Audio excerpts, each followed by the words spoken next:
L'after avec vous jusqu'à minuit avec Jonathan Macardy, avec François Manardo.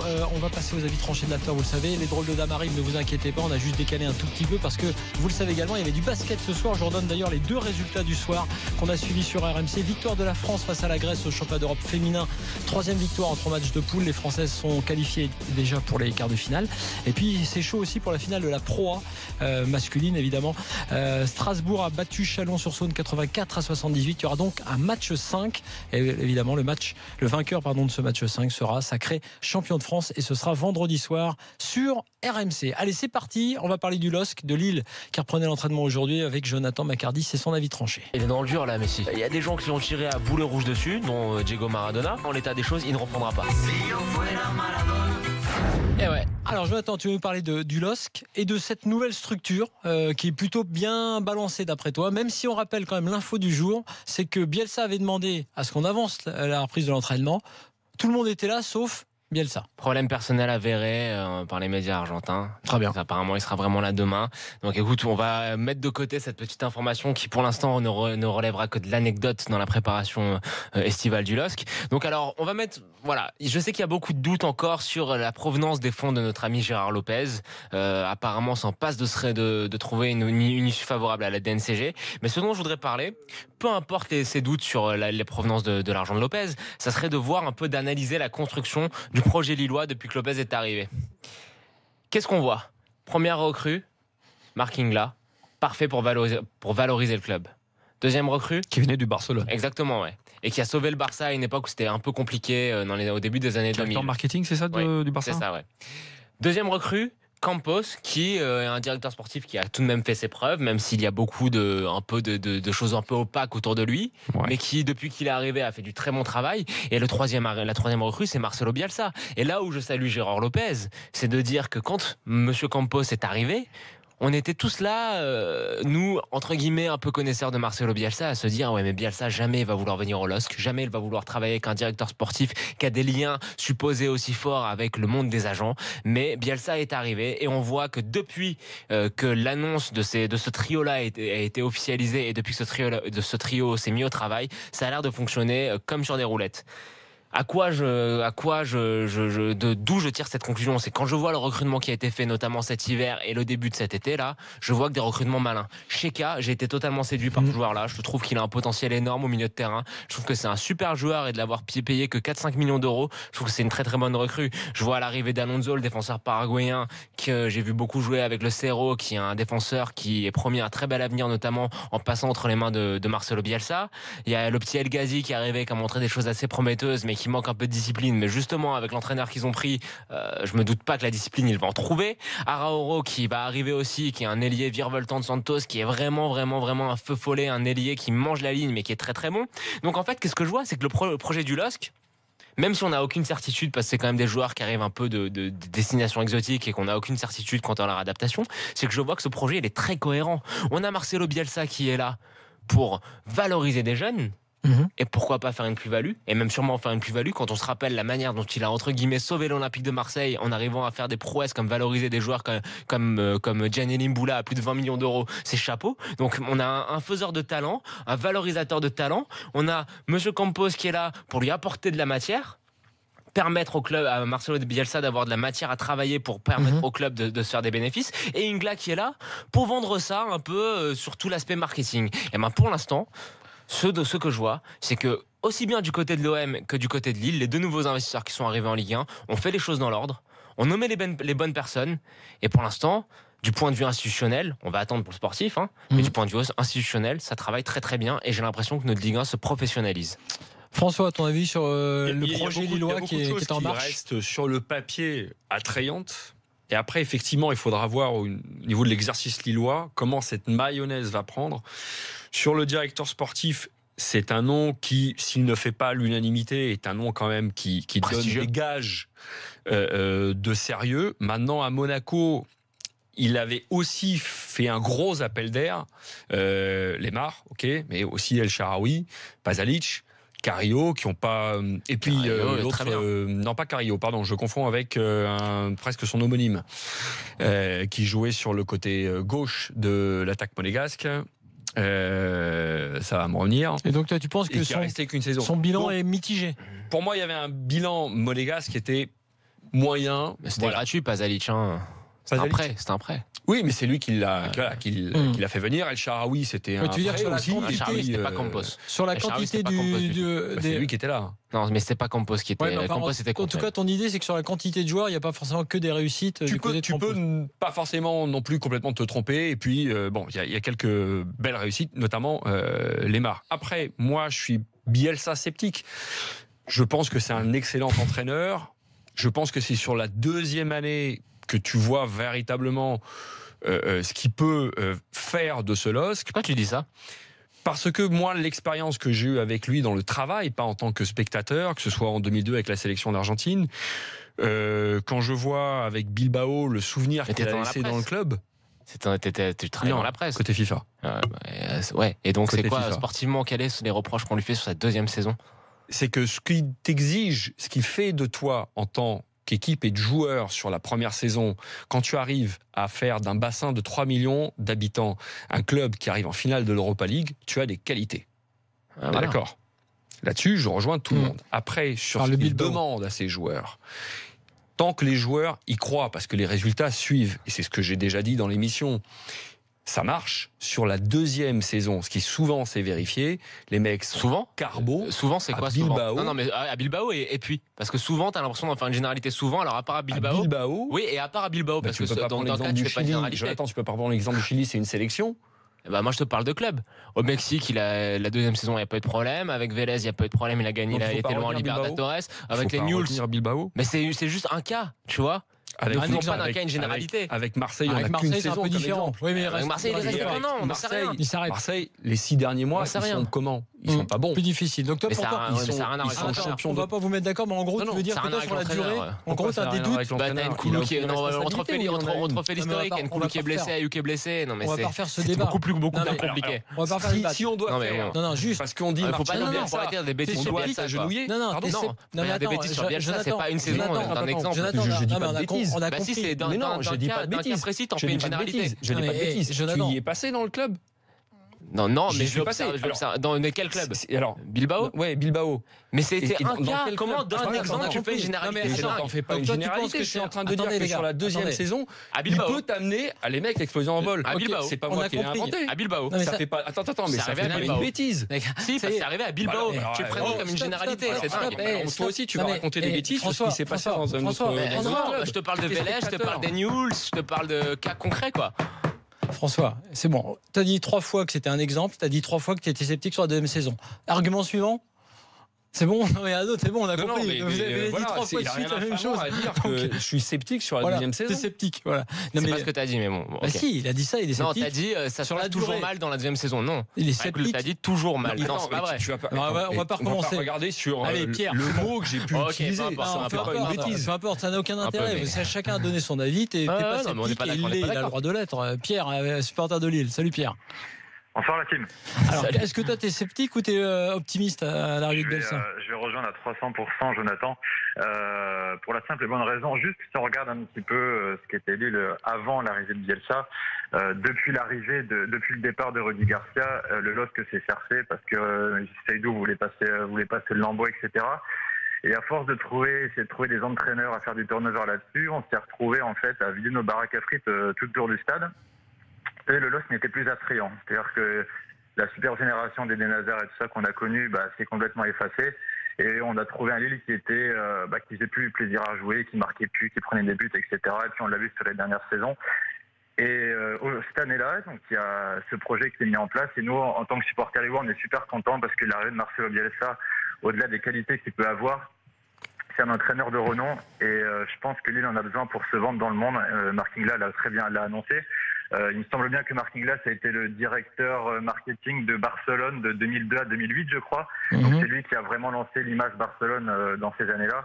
Et moi, je lui fais totalement confiance pour essayer de faire du LOSC un grand club avec les dirigeants. Donc aujourd'hui, on a, Jonathan l'a dit, les recrues qui sont arrivées à 80%, c'est des très bonnes recrues. Le Brésilien qui est venu, Je pense que c'est un super joueur. Pepe, c'est une très bonne pioche. Et encore, c'est pas fini puisqu'ils avaient annoncé dans les journaux qu'il y aurait au moins 8 arrivées cette saison. Donc c'est que le début. Donc on ne sait pas où est-ce qu'on en sera en mois de septembre. Mais tout ce qu'on sait, c'est qu'il y a une équipe qui est en train de se forger. Et je pense que Marcelo Bielsa sera très bon à la baguette là-dessus. Enfin, du moins, nous, on l'espère. Bon, voilà, c'est l'avis de Pierre. Moi, j'ai juste un truc, c'est sur plusieurs choses dans l'alchimie qu'il peut y avoir dans ce que tu as dit sur l'organisation. Campos, Bielsa, on disait avant, c'est pas possible que Bielsa vienne parce que Campos est là. Finalement, il est venu. Et ça passe pas mal. Hein. Moi, j'attends de voir quand même parce que là, pour le coup, sur Bielsa, il y a un truc qui est évident, c'est qu'en gros, c'est pas simple de travailler avec lui. Pour quiconque. Et donc, Campos, Bielsa, j'attends de voir quand même au quotidien. Parce que une chose qui est aussi évidente, c'est que si tu as le malheur de critiquer Bielsa, mais si, attends, tu me laisses finir, puisque moi, je dis des bêtises. Mais attends, selon toi, selon ton humble avis, si tu as le malheur de critiquer Bielsa dans cette émission, on a l'impression que c'est un sacrilège. Attends, je vais te répondre d'une manière très claire. Non, mais c'est pas forcément tout le monde a le droit d'avoir son avis. Ce que je voulais, c'est pas. Alors, l'idée reçue qui est répandue dans tous les médias français à chaque fois que je lis, c'est Bielsa la deuxième saison, c'est toujours catastrophique. Mais ça, c'est une connerie sans nom. Mais c'est pas dans les médias français. C'est faux. Avec les Newell's, ils vont en finale de Libertadores à la fin de la deuxième saison. Ils gagnent le titre avec les Vélez. Mais on s'en fout, c'est les résultats qui comptent. Avec les Newell's et les champions. J'ai dit ça. Et les champions les résultats qui comptent. Tu me dis. Et j'étais d'accord. Les résultats, le beau jeu. C'est le résultat, le beau jeu avec les Newell's. C'est magnifique. La deuxième année, elle est magnifique. Ils gagnent le championnat. Ils vont en finale de Libertadores. Qui perdent à rien. Avec Vélez, la deuxième saison, il développe un football. C'est pas la peine de me réciter le palmarès de Bielsa. C'est pas ça, François, mais c'est à faut arrêter de dire Bielsa la deuxième saison, c'est sûr, parce que c'est basé sur rien, à part une saison à Bilbao. En vertu de quoi on va arrêter? En vertu de quoi? Une saison à Bilbao. Alors c'est un exemple, c'est quand même dingue. Vous avez donné chacun votre avis. C'est dingue. Chacun. C'est dingue, effectivement. Mais c'est les faits là. C'est des faits. Ça y est, t'as donné. C'est les faits. Ça y est, c'est les faits. C'est les tiens, mais c'est les faits. Le palmarès, c'est les faits. Jonathan, tu l'as dit, maintenant il faut juste s'autodiscipliner et tout va bien se passer. On vous a écouté tous les deux, on vous a entendu. Je vais lire quelques hashtags, quelques mails, quelques tweets sur le hashtag RMC Live. Quand les joueurs te lâchent, tu peux être Menotti ou Paul Le Guen, ça change rien, il faut du professionnalisme. Alors là, voilà, il veut dire quand tu es entraîneur à la place de Bielsa. Et puis François a raison, alors ça c'en est un qui nous dit ça, sur Bielsa, la mauvaise foi de Jonathan est dingue, voilà. Et puis il y en a d'autres qui disent Jonathan a raison parce que Bielsa n'a pas toujours raté sa deuxième saison. Donc, voilà, il a raté une fois à Bilbao. Ça prend en compte aussi après tout. Comme le reste, ils sont pas des généralités. Mais c'est une sélection, c'est toi qui viens de dire on peut pas parler du Chili parce que c'est une sélection. Non, mais puisque tu dis on peut pas parler de sélection. Un truc. L'Argentine termine en gagnant les Jeux. On va s'arrêter sur Lille. C'est l'heure de la vie tranchée de François justement, mais on va changer. On va pas parler de Lille. Je sens qu'on va avoir des bons débats sur Bielsa cette année. On va parler de Nice maintenant parce que c'était la deuxième équipe qui a repris l'entraînement aujourd'hui. Moi, pour ma part, je ne sais pas si j'ai été plus circoncis, plus clair. Et on se disait, est-ce qu'il peut y avoir un grain dans le sable? Et voilà, c'est ma question. Alors, toi, ton avis, c'est de dire que le gros coup de Nice, c'est d'avoir conservé Favre. Juste avant de te donner la parole, on va écouter Favre parce que on lui a posé évidemment la question, les journalistes sur place, Florent Germain notamment, notre correspondant, de savoir comment il avait vécu le fait de ne pas être allé à Dortmund parce qu'on savait que c'était un de ses souhaits. Il a répondu, vous allez voir qu'il a répondu un petit peu embêté. Lucien Favre, c'était cet après-midi en conférence de presse. Simplement, depuis qu'il y a eu ces rumeurs au mois de, je sais plus quoi, avril, je vous ai toujours dit, mais regardez où j'ai été. Je fais 4 ans, 3 ans, 2 ans, 4 ans, 5 ans, etc. Voilà. Moi, je ne veux plus parler de ça. Ça ne sert à plus rien. Vous êtes au courant. C'est comme ça. Et puis maintenant, je suis à Nice. Et puis, faut qu'on avance maintenant. Voilà. Favre, moi j'ai l'impression, on en parlera après ton avis, qu'il a toujours un peu le transfert raté, avorté à Dortmund dans la tête. Oui, peut-être. Mais bon, peut-être, parce que ça l'aurait branché. Ça n'aura peut-être pas d'incidence sur la saison niçoise. Et toi, tu penses que c'est une bonne chose pour rester? C'est finalement le gros coup du mercato, c'est celui-là. C'est le point fort finalement de Jean-Pierre River, c'est d'avoir su conserver Favre. Il y avait beaucoup de gens qui étaient inquiets évidemment au sein de l'OGC Nice.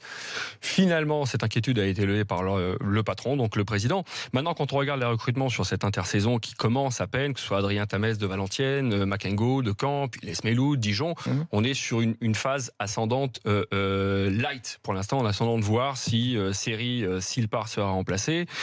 Balotelli, on peut raisonnablement voir le verre à moitié plein, ce qui est une bonne nouvelle pour le club. Mais la grande réussite n'en demeure pas moins d'avoir conservé ce coach dont ces joueurs doivent certainement dire aussi du bien de lui à d'autres joueurs qui seraient intéressés de venir sur la Côte d'Azur. Et d'ailleurs, à ce propos, on n'est plus dans une caricature comme ça a été le cas par le passé, où quand un joueur venait à Nice, on lui montrait un petit peu le club, mais il fallait aussi montrer à son épouse la promenade des Anglais, voir la météo. Maintenant, il y a le projet qui prend véritablement corps, le centre de formation qui est en train définitivement de sortir de terre. On sent qu'au niveau de la tête pensante et dirigeante, les choses sont claires entre le directeur administratif, M. Fournier, puis Favre, et le tout piloté par Hiver. Il y a un jeu qui est mis en place, il y a un management qui fonctionne et qui séduit. Donc la principale réussite de l'OGC Nice pour cette saison, ce sera Lucien Favre qui pourra mener la barque.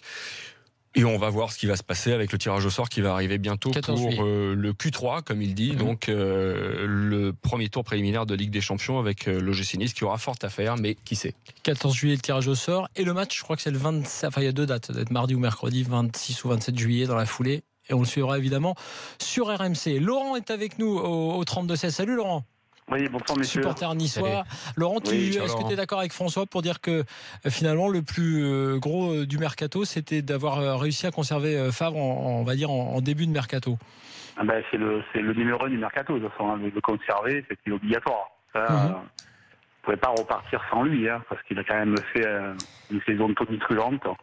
Et puis c'est quand même quelqu'un qui marque, quoi, qui est vraiment près des joueurs, d'après moi, et ça se passerait très bien avec le public, voilà, c'est formidable ce qu'il a fait. Ouais, alors juste un truc sur l'analyse que j'ai faite, qui est vraiment une analyse comme ça, à travers l'écran, de sa réponse, là, tu sais, sur son non-départ à Dortmund, son départ avorté. T'as pas trouvé que il n'avait pas la même patate, la même pêche? Il a pas dit, par exemple, à la fin, non mais moi, en fait, je suis ici, il y a peut-être eu des rumeurs, ou même à un moment donné, j'ai eu des contacts, mais je suis très heureux, on va faire une grande saison, ça va être super. Je l'ai pas trouvé aussi à l'aise que d'habitude. Est-ce que tu crois pas que ça pourrait psychologiquement avoir un effet, on va dire, sur l'été niçois? Le truc, c'est que tu refuses pas Dortmund tous les jours. Eh oui, c'est ça, ouais, mais on est d'accord. Donc voilà, si c'est quand même quelqu'un qui reste plusieurs années dans des clubs quand il vient en général. Et je pense qu'il n'y a pas que l'argent ou le côté sportif, peut-être. Il y a aussi quand même le côté émotionnel, ou je sais pas, peut-être affectif. Tu sais qu'il a quand même refusé le Bayern quand il était à Mönchengladbach. Oui, donc voilà. Mais c'est de l'Alsace, c'était pas le Bayern. Donc voilà, Nice, c'est pas Dortmund, mais en tout cas, il y a une âme, il y a quelque chose qui est en train de se faire à Nice. Ça fait quand même quelques saisons qu'on commence à être pas mal, puisque cette année on fait 3e, et l'année d'avant, on pensait qu'on était cassé avec Claude Puel. Ouais. Voilà. Attention, juste une chose, la saison, la première de Puel où l'OGC Nice finit 4e, la seconde est beaucoup plus difficile puisqu'il se sauve in extremis de la relégation. Ouais. Alors je pense pas que ça va être la même chose parce que la matière première, les joueurs ne sont pas les mêmes qu'à l'époque de Puel. Le club a beaucoup et rapidement évolué. Il a une cellule de recrutement, chacun le reconnaît. C'est la meilleure de France. Oui, je suis d'accord avec toi. Avec peu de moyens, c'est quand même c'est la meilleure de France. On va voir ce qu'ils vont faire de série, qu'ils ont acheté une misère à Pacos et Ferreira, et qui vont certainement très très bien revendre s'ils partent cet été. Il y a là aussi des chances qu'ils partent. Mais bien vu quand même cette petite alarme au moment de Puel. François, quand la saison est finie, ils jouent le maintien avec Puel, c'est quand même un peu de malchance, quoi. Ils ont Osvitanic qui est blessé pas mal de fois. T'as Sivelli qui est le taulier derrière, qui a aussi pas mal de pépins. Je pense plus que c'est du domaine de l'accident cette saison-là. Sur 9 mois, la malchance. Il y a eu pas mal de blessés. On te rappelle, on se disait que cette année-là, ils avaient été maraboutés quasiment. On va réécouter Lucien Favre sur un autre dossier parce que Laurent, je sais qu'il veut en parler aussi et les supporters niçois sont attentifs à ça. C'est le cas de Série. On écoute Lucien Favre. C'était donc cet après-midi en conférence de presse. Ce serait bien qu'il reste parce qu'il a fait une magnifique saison. On sait très bien que quand on fait une saison comme ça, il y a des joueurs qui vont être sollicités, ce qui est logique. Mais voilà, on espère pouvoir construire une belle équipe. Voilà, Série, on espère qu'il va rester, mais il n'a pas l'air. Moi, c'est pareil, je ne suis pas très certain que ce soit facile de le garder. C'est pas cher, 40. Laurent, ton avis à toi sur Série? Ça serait exceptionnel qu'il reste, mais la pérennité d'un club, elle passe aussi par les moyens financiers. Nous, on n'a pas les moyens de conserver des joueurs à qui on nous propose 40 ou 50 millions d'euros. Ouais. Voilà, et puis il faut considérer l'offre. Tout à fait. Voilà, donc, est-ce que vous pensez que 40 c'est suffisant? Non. Très franchement. Non. Voilà. Ouais, mais tu es d'accord, Laurent, que s'il doit partir, et pour toi, il faut le vendre. Et en profiter pour récupérer de l'argent et recruter, quoi. De toute façon, après, s'il a vraiment la volonté de partir, ça, on peut le savoir qu'avec un discours avec le président ou avec son agent, hein, de toute façon. Mais après, oui, si le joueur il a décidé de partir et puis c'est Barcelone, c'est un grand club, et qu'il met de l'argent sur la table, de toute façon, nous, on ne pourra pas refuser une offre comme ça. On n'a pas les moyens. Ouais. Mais pas Paris, quoi. Série, pour vous, c'est un enjeu, là, un deuxième, puisque tu parlais d'enjeu avec Favre qui reste, est-ce que c'est un deuxième enjeu aussi pour Nice ou Ils ont Imbula sur les rangs qui va être la 3e année de suite le coup de l'OGC Nice de remettre en selle un joueur qui a montré quelques fulgurances, mais on ne peut pas comparer par rapport au parcours d'un Balotelli, voire au potentiel d'un Ben Arfa. Pour info sur Imbula, Favre, il a pas été très chaud. Hein, oui, mais Série, s'il vient à partir, après il y a des offres évidemment, c'est la palissade, on ne peut pas les refuser, un club comme le chez Nice de surcroît. Mais c'est dur pour le club, il faut le remplacer. C'est dur s'il part, mais regarde, quand Nampalys Mendy part, on se dit c'est catastrophique, c'est le taulier, et puis ils ont trouvé à le remplacer assez facilement. Il trouve Cyprien. Non, mais surtout, il n'y a pas que Mendy. Cosiello est resté mais ne jouait plus. C'est-à-dire que par rapport au milieu de l'année d'avant, tu avais 2 sur 3 qui étaient plus les mêmes. Bien sûr, et ils avaient recréé un milieu qui était tout aussi bon, voire meilleur. Donc, faut voir l'évolution de Cosiello, parce que Cosiello est titulaire lors de la dernière année de Puel. Ouais. Et puis finalement avec Favre, il commence un peu et il va tirer le banc sur la saison et il termine parce que Cyprien se blesse. Parce que Cyprien se blesse, mais sinon il perd sa place. Et pour ainsi dire, le milieu était bon aussi. C'est un très bon joueur, Cosiello. Pour compléter ça, les infos de Florent Germain qui était donc avec les Niçois et Lucien Favre aujourd'hui sur 2-3 dossiers. Alors Imbula, on l'a dit, pas très chaud. Il a dit Guingamp, ça commence à dater. Je crois qu'il a raison, là, Favre. Attention, Imbula, la fausse bonne idée du retour, mais bon, en France. Balotelli, il n'était pas là alors qu'il a un contrat qui va jusqu'au 30 juin, donc dans l'absolu, il aurait pu être là, devoir être là même à la reprise. Bon, on sait que ça discute autour du cas Balotelli. Et puis Ben Arfa, il y a des discussions, a-t-il dit, mais on recherche surtout un équilibre d'équipe. Alors si on lit entre les lignes, on peut aussi se dire attention, parce qu'on connaît Athème. Lui, il s'est déjà battu avec Balotelli toute la saison pour essayer de le faire défendre, pour être clair. Donc, je me demande si quand tu es entraîneur, bien sûr que Ben Arfa, tous les supporters le veulent, mais tu te dis pas je préfère un équilibre avec que des joueurs qui bossent et qui respectent totalement les consignes plutôt que d'avoir à faire du cas par cas avec du cocooning pour un joueur qu'il va falloir gérer un peu de manière particulière, quoi. Et Fernando Torres. Je sais pas, c'est effectivement un bruit, mais pour l'instant il n'y a rien. Et tu gardes Dante aussi, hein. Ça, c'est important. Oui, c'est sûr que derrière il va falloir juste remplacer le Marchand. Oui, il y a le Marchand qui va revenir, le Bihan qui va revenir aussi après, un peu plus tard, donc voilà. Pas au même poste. Non, mais je veux dire que le Bihan il a la malchance de se reblesser, donc c'est le pour ça que j'en parlais. C'est pas mal. C'est vrai. On remercie Laurent qui était avec nous. Voilà pour Lille et Nice, parce qu'il reprenait. C'est dingue parce qu'il faut le souligner. On est le 19 juin. Et c'est les tout premiers qui reprennent déjà l'entraînement. Alors c'est encore plus compréhensible pour Nice parce qu'ils ont, tu l'as dit, le Q3, le tour préliminaire. Et puis pour Lille, c'est la méthode Bielsa qui a sonné avec les petites fiches. Et vous l'avez vu sur les images sur BFM Sport, ça bossait déjà à Lille sur les tests physiques. C'était parti très fort. Voilà pour Lille et Nice. Dans quelques instants, Fred Hermel, Philippe Auclair, les drôles de dames et leurs avis tranchés. À tout de suite.